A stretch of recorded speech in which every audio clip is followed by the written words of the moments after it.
Veto power. In constructing a legislative, executive, and judicial branch of the United States government, the Founding Fathers built in checks and balances to ensure no branch of government has too much control. One of these checks and balances is the veto, a way for the president to limit the power of Congress. Article 1, Section 7 of the Constitution says that the president must sign off on every piece of legislation or bill passed by the Senate and House of Representatives. So after Congress passes a law, the president can't edit or change the law, but he can say yes or no.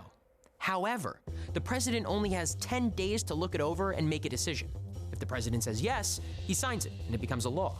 If he says no, well, this is called a veto. In a regular veto, the president returns the bill unsigned to both houses, but he includes a veto message explaining why he disapproves. If Congress still wants to pass the law, they get another chance to vote on it.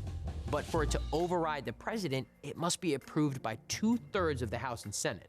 But what happens if the president receives a bill and does nothing after those 10 days? No signature, no veto message? Well, the answer then depends on Congress. If Congress is in session, that bill automatically becomes law, unless Congress is about to go on break. Then the president can sometimes use a tactic called the pocket veto.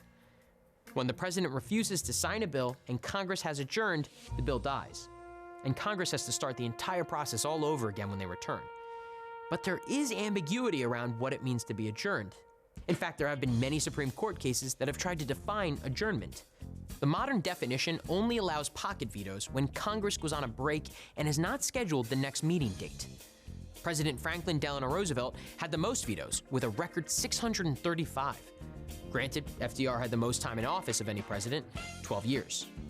Andrew Johnson only had 29 vetoes during his presidency, but Congress overrode more than half of them, a record 15 overrides, which didn't help with his tense relationship with Congress that ultimately ended in his impeachment.